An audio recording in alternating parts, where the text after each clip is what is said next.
Hello everyone, good morning সবাইকে জানাই। আজকে রবিবার, দিনটা শুরু করলাম এখন। জিদান এখন ব্রেকফাস্ট করছে, মানে দিনের শুরুটাও দুধ দিয়েই শুরু করে। তারপরে আমি ওকে সলিড বা সেমি সলিড দিই। তারপরে লেট ব্রেকফাস্টে ওকে ফ্রুট বা জুস দিই।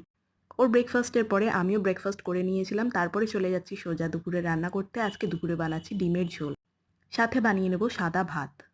এত হেক্টিক যাচ্ছে দিনগুলো যে একটুও ভিডিও করার সময় পাচ্ছি না। ভিডিও যখন করে রাখছি তখন আবার ভয়েস ওভার করার সময় পাচ্ছি না। যাই হোক, দেখতে দেখতে আমার রান্নাটাও হয়ে গেল দুপুরে। তারপরে জিদানের যে খিচুড়ি বানিয়েছিলাম সেটা ওকে আমি খাইয়ে দিচ্ছিলাম। জিদানের খিচুড়িতে আজকে দিয়েছিলাম চিকেন। চিকেন রাইসও খুবই এনজয় করে, আর ও আমাদের বানানো চিকেনটাকে আমি একেবারে দিই না, যেহেতু ও একেবারে আলাদা তেল মশলাহীন খাবার খায়। সেটাই কন্টিনিউ করছি। এখন ওর 1 বছর 4 মাস বয়স। স্নান খাওয়া সেরে আমরা যাচ্ছিলাম আজকে দুপুরে একটুখানি তিস্তা স্পারে। যারা যারা জলপাইগুড়ি শহরে থাকবে তারা জানে জলপাইগুড়ি শহরে তিস্তা স্পার একটা ভীষণ ফেমাস ট্যুরিস্ট স্পট। খুব সুন্দর একটা পিকনিক করার জায়গা বা ঘোরার জায়গা। নীল ঝলমলে আকাশ, আজকে একেবারে খুব সুন্দর ওয়েদারও ছিল।